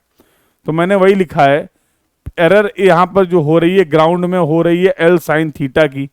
अगर हम स्केल यूज कर रहे हैं 1 centimetre is equal to S metre, तो length of the error on the paper, paper पे जो एरर है वो कितनी हो जाएगी, ग्राउंड की एरर बाय स्केल.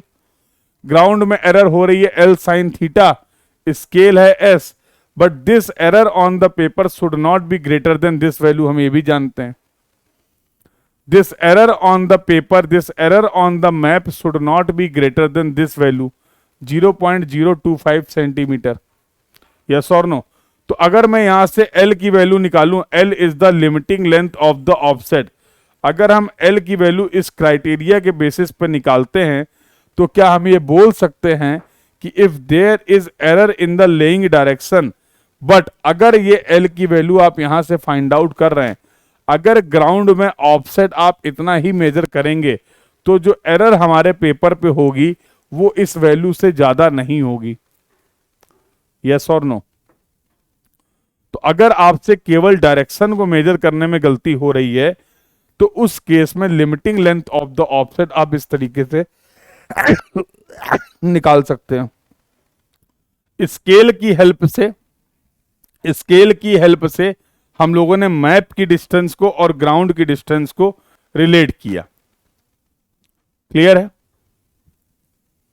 तो सबसे पहले ग्राउंड में एरर निकाल ली और ग्राउंड में एरर को कन्वर्ट कर लिया स्केल की हेल्प से पेपर में। This error should not be greater then this permissible value, तो इसके बेसिस पे हम limiting length of the offset को भी कैलकुलेट कर सकते हैं। क्लियर है बेटा case 1?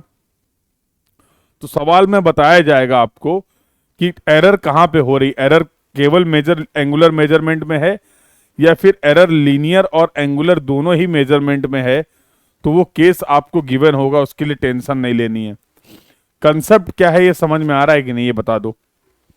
What is the concept in this point is clear to everyone. एक दूसरी पॉसिबिलिटी भी है जिसको हम लोग बोलते हैं केस 2। तो केस 2 में आपने बोला डायरेक्शन में तो गलती कर ही रहे हैं, साथ साथ लीनियर मेजरमेंट में भी गलती कर रहे हैं। तो देखो थीटा का एंगुलर मेजरमेंट में गलती कर रहे हैं और एक्स का हम लोग लीनियर मेजरमेंट में गलती कर रहे हैं। तो अगर मैं इसको राइट एंगल ट्रायंगल कंसीडर कर लूं तो आप बोल रहे हैं sir this is the error in the x, और ये थीटा की वजह से जो एरर थी वो ऑलरेडी आपको पता है वो क्या थी, L साइन थीटा। केस 1 फिर से एक्सप्लेन कर दे, अभी कर देंगे एक बार, चलो पहले केस 1 ही कर देते हैं। बताओ क्या दिक्कत है। देखो इधर ये ऑफसेट आपको लेना था, ग्राउंड में ही बात कर रहे हैं बेटा, समझना। कौन है ये?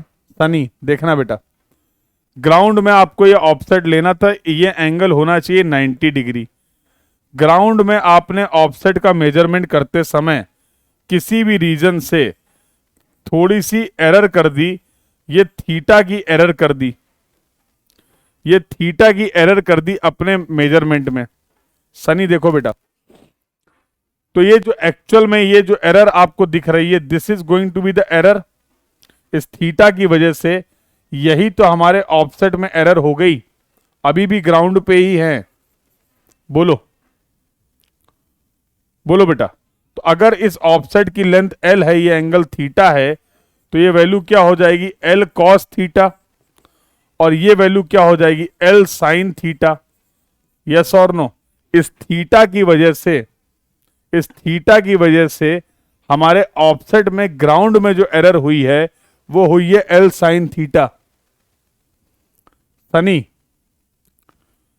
ये जो थीटा का डिग्री का एंगुलर मेजरमेंट में आपने एरर की है, उसकी वजह से ग्राउंड में जो नेट एरर हो रही है, क्या वो L साइन थीटा के बराबर होगी? बोलो बेटा सनी,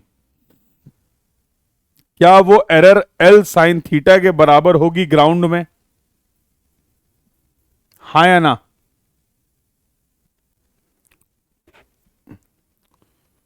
बोलो बेटा, क्या वो एरर L साइन थीटा के बराबर होगी ग्राउंड में? भैया ये लेंथ था ऑफसेट का, ये एंगल थीटा है जो आपने एरर की है, इसका कंपोनेंट लेंगे तो ये L कॉस थीटा हो जाएगा, horizontal component L sine theta हो जाएगा।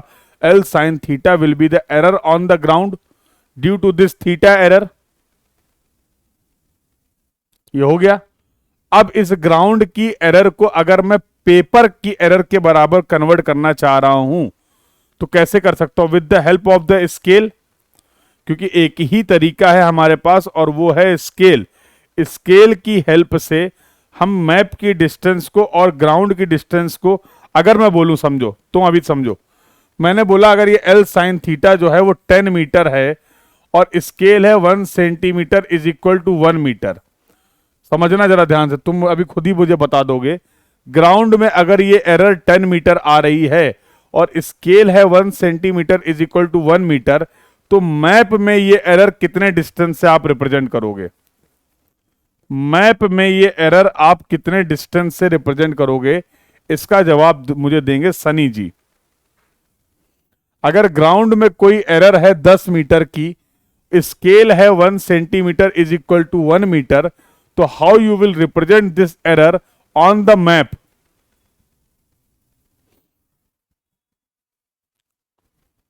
इस ग्राउंड एरर को रिप्रेजेंट करने के लिए एज पर दिस स्केल कितनी डिस्टेंस आप डिफाइन करेंगे मैप में?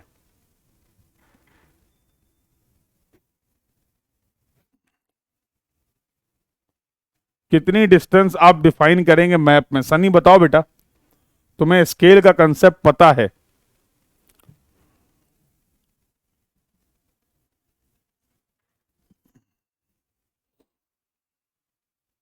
10 सेंटीमीटर। तो मैप में आप इसी एरर को रिप्रेजेंट करेंगे 10 सेंटीमीटर से। क्या करा आपने? स्केल का यूज किया। तो यही तो कंसेप्ट मैं बता रहा हूं। मैंने क्या बोला देखो, मैंने बोला ग्राउंड पे जो एरर हो रही है वो L sine theta in metre हो रही है।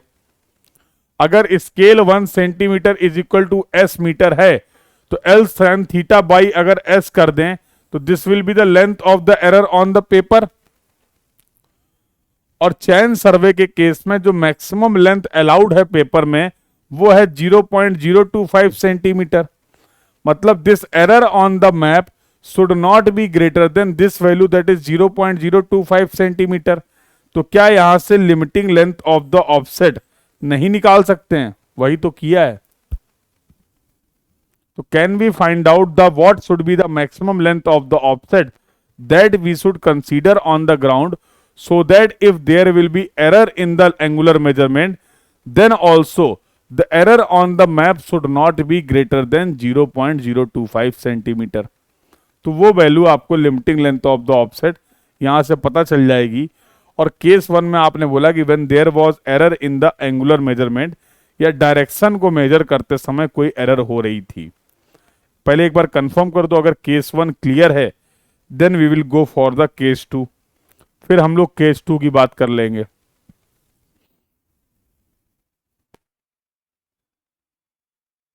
Then we will go for the case 2।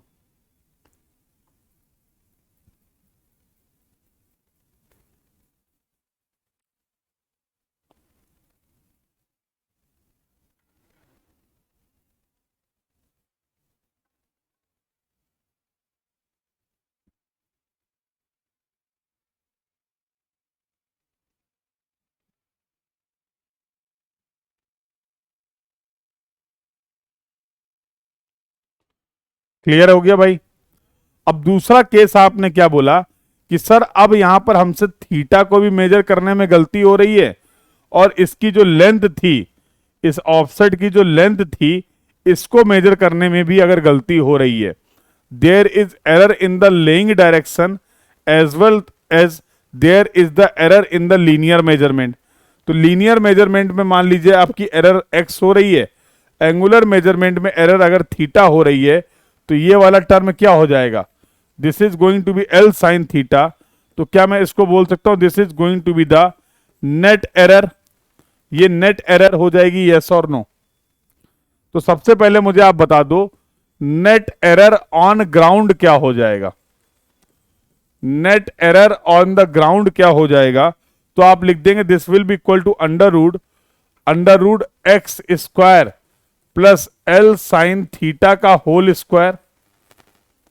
बोलो, ये एल साइन थीटा है, ये एक्स है, ये नेट एरर है, तो under root X square plus L sine theta का होल स्क्वायर। और ये जो एरर आपने लिखी है, लिखी net error on the ground. अगर मैं जानना चाह रहा हूं एरर, वो भी ऐसे net error on the paper,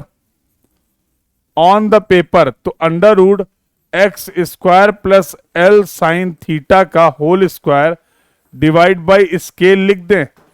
1 centimetre is equal to S metre का अगर स्केल है, तो स्केल की हेल्प से we can find out the net error on the map जब लीनियर मेजरमेंट और एंगुलर मेजरमेंट दोनों ही मेजरमेंट में एरर हो रही है। पहले ग्राउंड की एरर लिखी, फिर स्केल की हेल्प से इसी एरर को मैप के इस एरर में कन्वर्ट कर लिया। देखो सही है। और आप सभी जानते हैं कि जो नेट एरर होगी पेपर पे, तो net error on the map under root X square plus L sine theta का whole square divide by S, it should not be greater than 0.025 centimetre. ये भी हम जानते हैं कि चैन सर्वे के केस में जो नेट एरर होगी वो 0.025 सेंटीमीटर से ज्यादा नहीं होनी चाहिए। ये बात भी आपको अच्छे से पता है, यस और नो? बोलो बेटा। एरर ऑन द ग्राउंड, उसको स्केल की हेल्प से कन्वर्ट कर लिया एरर ऑन द मैप।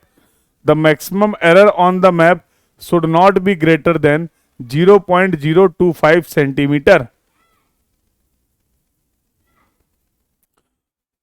बोलो बेटा, ये जो लिखा हुआ है क्लियर है? कहीं पे भी किसी को कोई भी डाउट हो, कोई भी क्वेरी हो, तो you can ask your doubt, you can ask your query, उसमें मुझे कहीं कोई प्रॉब्लम नहीं है। याद व्याद कुछ नहीं करना है, कुछ याद करने की जरूरत नहीं है, बेसिक कंसेप्ट है ये। All these are the very basic concept. सब कुछ आपको पता है, ग्राउंड डिस्टेंस के बारे में आपको पता है, मैप डिस्टेंस के बारे में आपको पता है, तो वेरी इजली बिना किसी दिक्कत के स्केल की हेल्प से हम इन सभी चीजों को रिलेट कर सकते हैं। तो एक बार जरा कंफर्म करो बेटा सभी लोग, ये यहां तक की कहानी क्लियर है?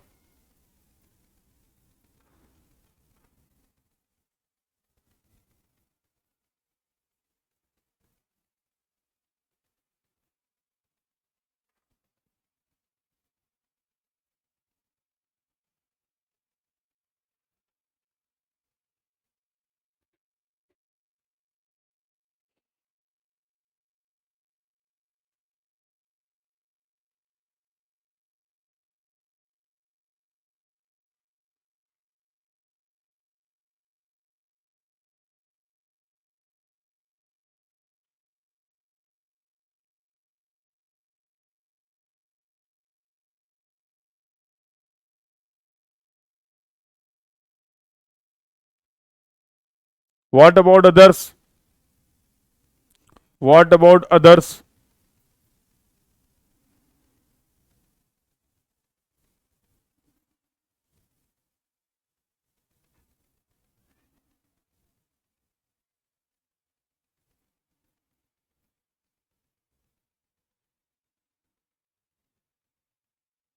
हाँ भाई विष्णु, विष्णु ये कहानी क्लियर है?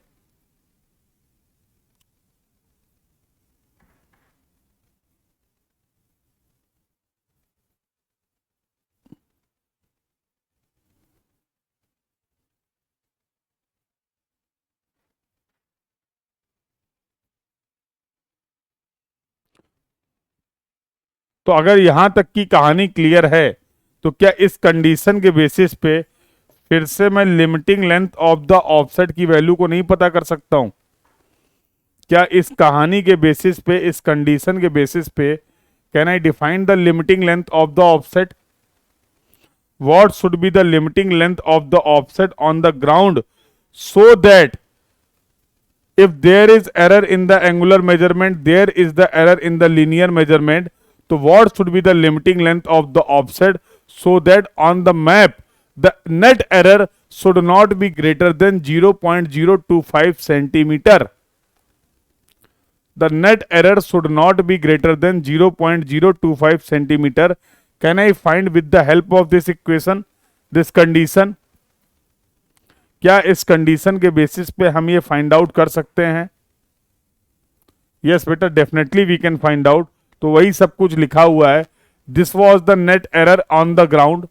ये आपको पता, अगर scale 1 centimetre is equal to S metre है, तो स्केल की हेल्प से हम लोगों ने length of the error on the paper निकाल ली।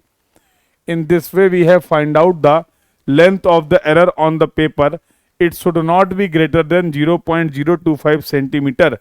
In this way, based on this condition only, we can find out the limiting length of the offset. We can find out the limiting length of the offset. तो limiting length of the offset में बेटा हम लोगों ने दो case discuss किए. We have discussed about the two cases. जब आपके एंगुलर मेजरमेंट में डायरेक्शनल मेजरमेंट में गलती थी, उस केस में limiting length of the offset हम लोगों ने निकाला. और दूसरा डिस्कशन आपने किया जब लीनियर मेजरमेंट और एंगुलर मेजरमेंट दोनों में अगर एरर थी तो नेट एरर का कंसेप्ट भी आपने डिस्कस किया. सो बेटा in this way we have completed our this chapter. तो अब तक अगर चैप्टर वाइज बात करें तो दो चैप्टर का डिस्कशन हम लोगों ने कंप्लीट कर लिया है. एज पर योर सिलेबस, आपके सिलेबस के अकॉर्डिंग अगर बात की जाए तो we have completed the discussion for the two chapters. कौन कौन से दो चैप्टर कंप्लीट कर लिए भाई, बोलो. तो पहला चैप्टर जो हम लोगों ने डिस्कस किया था, पहला चैप्टर जो हम लोगों ने कंप्लीट किया था सर्वेइंग में, that was the fundamental of surveying. Fundamental of surveying वाला चैप्टर हम लोगों ने कंप्लीट कर लिया. और दूसरा चैप्टर हम लोगों ने कंप्लीट कर लिया लीनियर मेजरमेंट का. तो लीनियर मेजरमेंट में हम लोगों ने बात कर ली इन डिटेल अबाउट द चैन और टेप सर्वे. चैन और टेप सर्वे के बारे में डिटेल में डिस्कशन कर लिया है. और यहाँ पर हम लोग का ये टॉपिक जो है, ये चैप्टर जो है वो कंप्लीट हो गया है. In this way we have completed our chapter. तो नेक्स्ट क्लास आपकी होने वाली है और जहां पर हम लोग स्टार्ट करने वाले हैं चैप्टर नंबर 3, जो कि आपका बेटा होने वाला है कंपास सर्वेइंग. तो in the next class we are going to start our new chapter and that is the compass surveying. ठीक है, तो क्लास को बिल्कुल टाइम पे ज्वाइन करिए बेटा, क्लास को लेट मत ज्वाइन करिए, क्योंकि इनिशियल जो डिस्कशन होता है किसी भी टॉपिक को स्टार्ट करने के पहले जो डिस्कशन होता है वो उस टॉपिक की अंडरस्टैंडिंग पॉइंट ऑफ व्यू से बहुत इंपॉर्टेंट डिस्कशन होता है. तो इसीलिए मैं बार बार बोलता हूँ क्लास को टाइम पे ज्वाइन करिए, सो दैट आप किसी भी इंपॉर्टेंट डिस्कशन को मिस ना करें, जिसकी वजह से आपका टॉपिक पे, आपका सब्जेक्ट पे इंटरेस्ट लेवल हाई रहे. जब हमसे कुछ टॉपिक मिस हो जाते हैं तो उससे हमारी अंडरस्टैंडिंग अफेक्ट होती है. और जाहिर सी बात है अगर हमें किसी कंसेप्ट को समझने में दिक्कत होगी तो फिर हमारा उस सब्जेक्ट से, उस कंसेप्ट से क्या होता है, इंटरेस्ट लूज होने लगता है. और वहीं अगर आप सारी छोटी छोटी बातों को समझ पा रहे हैं तो आपका और कॉन्फिडेंस बूस्ट होगा और कॉन्फिडेंस इंक्रीज करता है. ठीक है, तो उसके लिए कुछ छोटी छोटी बातें अगर आप उनका ध्यान रखेंगे तो डेफिनेटली बहुत अच्छे तरीके से इस सब्जेक्ट को आप कंप्लीट कर पाएंगे, जैसा मैंने आपसे पहले भी डिस्कस कर रखा है. तो नेक्स्ट क्लास कितने बजे होती है भाई, पता है कि नहीं? कुछ लोग को टाइम पता ना हो. What is the timing for the next class? What is the timing for the next class? बोलो. तो नेक्स्ट क्लास में जो डिस्कशन स्टार्ट होगा वो इंपॉर्टेंट टॉपिक कंपास सर्वेइंग का स्टार्ट होगा. अब हम लोग बातचीत करेंगे कुछ एंगल मेजरमेंट की. Now we will talk about some angular measurement. और नेक्स्ट क्लास जो होगी बेटा आपकी, नेक्स्ट क्लास जो होगी that will be at 1 PM. Everyone do join the class on the time. Everyone do join the class on the time. So I hope the entire discussion from this class is clear to everyone. तो now you are in the position, अब आप इस position पे हैं कि fundamental of surveying और linear measurement कि जितने भी गेट और ईएससी के प्रीवियस ईयर क्वेश्चन हैं आप सभी उन क्वेश्चंस को अच्छे से अटेम्प्ट कर सकते हैं. तो आई होप आप लोग प्रीवियस ईयर क्वेश्चंस को जरूर लगा रहे हैं, बिकॉज जो भी कंसेप्ट आप पढ़ रहे हैं जब तक आप उनसे रिलेटेड क्वेश्चंस को खुद से सॉल्व नहीं करेंगे कॉन्फिडेंस विल नॉट बूस्ट. और उसका तरीका मैंने आपको स्टार्टिंग में ही बताया था. गेट और ईएससी के प्रीवियस ईयर क्वेश्चन आपको जरूर कंप्लीट करने हैं. तो 2 चैप्टर कंप्लीट हो गए हैं, अब आप इनके क्वेश्चंस को अच्छे से प्रैक्टिस कर सकते हैं. So this was all about for this class. मिलते हैं नेक्स्ट क्लास में for the further discussion. Do join the class on the time at 1 PM. This was all about for this class. Thank you everyone. Keep learning beta. Thank you.